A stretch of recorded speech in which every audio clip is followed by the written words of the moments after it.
क्या कहना चाहेंगे, आज मुख्यमंत्री उद्धव ठाकरे के खिलाफ में आपने पारसाइड पुलिस स्टेशन में FIR दर्ज करवाई है, कंप्लेंट करा है, क्या क्या कारण है? देखिए, ऐसा है, हमारा जो भारत देश है, बाबा साहब भीमराव अंबेडकर जी ने हमारे देश के नागरिकों को जो फंडामेंटल राइट्स दिए हैं, मानव के जो आधार हैं, आदरणीय CM साहब ने उसको क्रेस करने की बात की है, उसको क्रॉस करने की बात की है। देखिए, आदरणीय उद्धव जी ठाकरे साहब बहुत ही पढ़े लिखे और योग्य व्यक्ति हैं। हम महाराष्ट्र में रहते हैं, वो हमारे भी मुख्यमंत्री हैं, लेकिन गलत बातों का सपोर्ट नहीं करना चाहिए। आप देखिए, हमारा देश भारत, जिसमें विभिन्न प्रांत हैं, और उसमें महाराष्ट्र भी एक बहुत बड़ा प्रदेश है जिसमें विभिन्न भाषी लोग रहते हैं, पृथक पृथक प्रदेश से आकर के यहाँ पे लोग निवास करते हैं।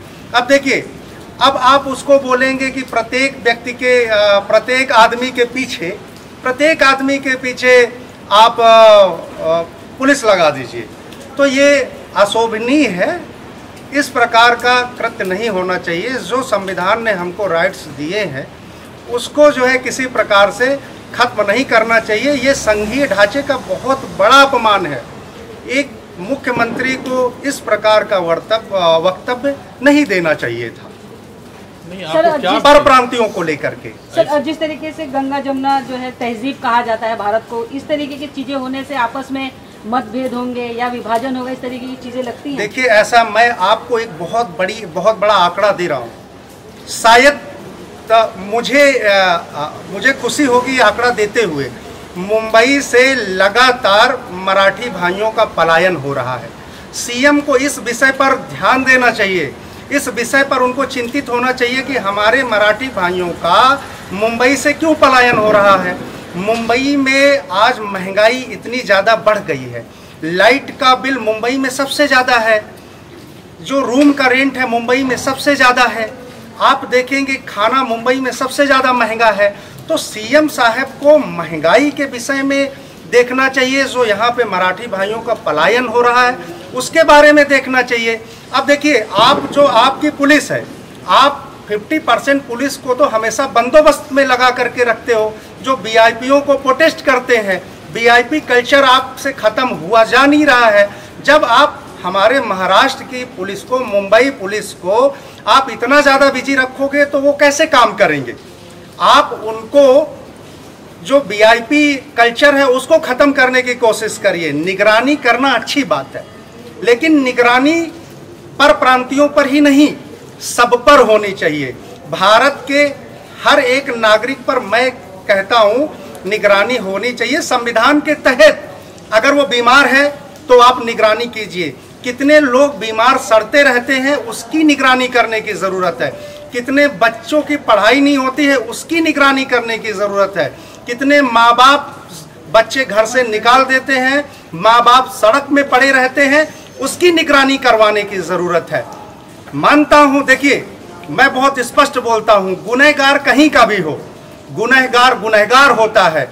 इस घटना में जो घटना इस बहन के साथ हुई है, राष्ट्रीय उत्तर भारतीय समाज पार्टी ने सबसे पहले श्रद्धांजलि दी है।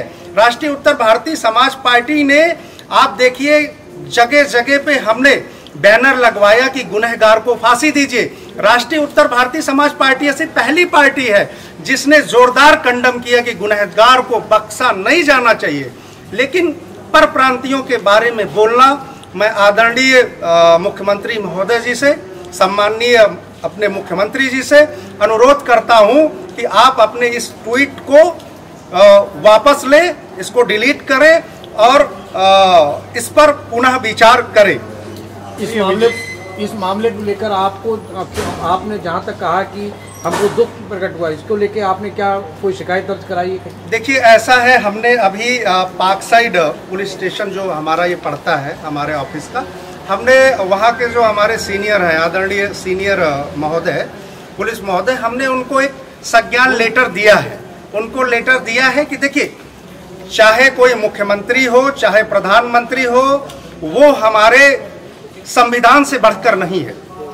इस देश के संविधान ने, बाबा साहब भीमराव अंबेडकर जी ने हमारे देश को, हमारे नागरिकों को कॉन्स्टिट्यूशन में, संविधान में वो राइट्स दिए हैं कि वो अपने भारत में कहीं भी, किसी भी प्रदेश में, किसी भी स्टेट में वो जा सकता है, घूम सकता है। जब तक वो, अगर वो गुनहगार नहीं है तो उसको कोई वॉच नहीं कर सकता है और उसको कोई परेशान नहीं कर सकता है। ये हमारे देश को फंडामेंटल राइट्स मिले हुए हैं। अगर इसको क्रेश करेंगे तो इसके बड़े भयावह स्थिति हो सकती है। ये बात देखिए, मैं राजनीतिक रोटी नहीं सेकता हूँ। नागरिकों की फंडामेंटल राइट्स का ये जो सीएम का वक्तव्य है, आप देखिए जो सीएम ने ट्वीट किया है, मैं आपको बताता हूँ। ये सीधा सीधा क्या है, ये नागरिकों का जो राइट्स है कि आप भाई कोई आए, आप कोई व्यक्ति ट्रेन से आ रहा, आप उसको उतार लो, अपने फैमिली के साथ बोले पहले रजिस्ट्रेशन कराइए, है। कोई आदमी मान लीजिए कि यहाँ से चेन्नई से आ रहा है या दक्षिण से आ रहा है, उसका कोई यहाँ मुंबई में बीमार है, आप उसको बोलिए जी पहले तो आप रजिस्ट्रेशन कराइए, फिर बीमार आदमी को देखने जाना। मुझे भी समझ में आता है कि ये क्या बोला गया है। तो आदरणीय मुख्यमंत्री जी से मैं निवेदन करता हूं कि पुनः जो है अपने इस ट्वीट पर विचार करें। और देखिए, धर्म, जाति और भाषा पर राजनीति नहीं होनी चाहिए। मैं एक युवा हूं, देखिए पार्टी राष्ट्रीय उत्तर भारतीय समाज पार्टी है। हम अपने मराठी भाइयों को, हमारे जो तमिल के भाई हैं, केरल के भाई हैं, देखिए हमारे बिहार के भाई हैं, हम सब भारत हम वतन है। हमें दर्द होता है किसी भी बहन बेटी पे कोई भी दरिंदा अगर अत्याचार करेगा तो सबको दर्द होना है, दर्द होना नाज़नी है। हमारे पुलिस को इधर और मजबूत करने की जरूरत है। अब देखिए, पुलिस की बात मैं आज देखिए खुले मंच से आप लोगों के सामने पुलिस के लिए एक बात करता हूँ। आज हमारे जो यहाँ महाराष्ट्र की पुलिस है, आज उसकी क्या स्थिति है, उसके पास कैसे वेपन है, आप लोग खुद बताइए और समझिए कि कितनी गाड़ियाँ उनके पास है, कितने वेपन उनके पास अच्छे हैं, कितने हमारे पुलिस वाले केवल लठ लेके बेचारे काम करते हैं। इन सब विषयों पर ध्यान देंगे। अगर ये सब काम करेंगे तो यहाँ पे अपराध भी कम होगा और ज़्यादा व्यवस्थाएं अच्छी करिए, इंफ्रास्ट्रक्चर पे ध्यान दीजिए, सब अच्छा हो जाएगा। लेकिन ये ओछी राजनीतिक हरकत, ये किसी भी ऐसे अच्छे व्यक्ति को जो एक बड़े ही संवैधानिक पोस्ट में बैठा है, उसको इस प्रकार का ट्वीट नहीं करना चाहिए। इससे समाज में भ्रांतियां पैदा होंगी और गलत तरीके का संदेश जाएगा। विजय जी, कोई नहीं बोला अभी तक, कोई भी पॉलिटिकल पार्टी, तो ऐसा क्या हो गया आपके उस पर इतना जो है आप रिएक्ट कर रहे हैं और यहाँ तक पहुँच गए, पुलिस स्टेशन तक पहुँच गए? देखिए, ऐसा है, पर प्रांतियों में जब पर प्रांतियों की बात आती है तो उत्तर प्रदेश और बिहार को ज़्यादा उसमें लोग यहाँ महाराष्ट्र में आते हैं काम करने के लिए। अब देखिए, अगर आपको पर प्रांतियों को वॉच करना है, आप बोलते हैं वॉच करेंगे, तो हमारे 50 लाख से अधिक मजदूर आते हैं, तो आप मजदूर आयोग बना दीजिए। मजदूर आयोग के माध्यम से आप उनका रजिस्ट्रेशन कराइए। कुछ देखिए अच्छी चीज लेकर के आइए, पॉजिटिव लेके आइए। मैं आज का युवा निगेटिव नहीं बोलता है। देखिए, आदरणीय मुख्यमंत्री जी हमारे भी मुख्यमंत्री हैं, मैं यहाँ महाराष्ट्र में रहता हूँ तो हमारे भी मुख्यमंत्री हैं।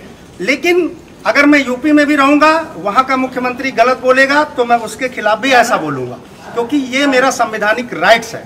मैं गलत चीज़ का सपोर्ट नहीं कर सकता।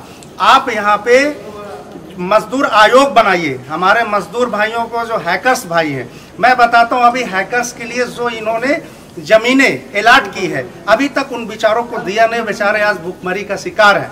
ऑटो टैक्सी वालों को इन्होंने न्याय नहीं दिया। बेरोजगारी यहाँ पे इतनी ज़्यादा बढ़ती जा रही है, उस पर इनको ध्यान देना चाहिए। कोरोना से इतने ज़्यादा लोग मर गए, यहाँ पे प्रभावित हुए, पूरा का पूरा इंफ्रास्ट्रक्चर डगमगा गया महाराष्ट्र का। अब अपने आप काम नहीं कर पाए। जब आप काम नहीं कर पाए तो आप लोगों का ध्यान मत भटकाइए जनाब, काम करिए, अच्छे ढंग से काम करके दिखाइए, तब जनता आपको बोलेगी। इस प्रकार से पर प्रांति ये सब अभी जनता हमारे, देखिए हमारे यहाँ महाराष्ट्र की जनता ना अब बहुत ज़्यादा सचेत हो गई है।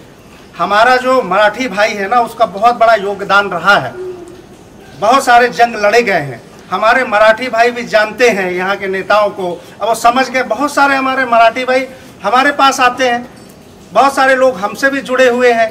तो अब यहाँ पे मराठी और हिंदी करने का टाइम नहीं है। आज ये टाइम है कि हमारे देश का युवा, हमारे यहाँ का, हमारे मुंबई का शिक्षा कैसे अच्छा हो, हमारे मुंबई का स्वास्थ्य कैसे अच्छा हो, हम अपने जो यहाँ पे चिकित्सक हैं उनको कैसे सम्मान दे सके। आज इस चीज़ का बहुत बड़ा विषय है। मेरी नाराजगी मैं पुलिस स्टेशन में इसलिए पहुँचा हूँ कि जो चीज़ें आपको करनी चाहिए आप कर नहीं रहे हैं, जो चीज़ें आपको नहीं करनी चाहिए वो आप कर रहे हैं। Thank you. Thank you.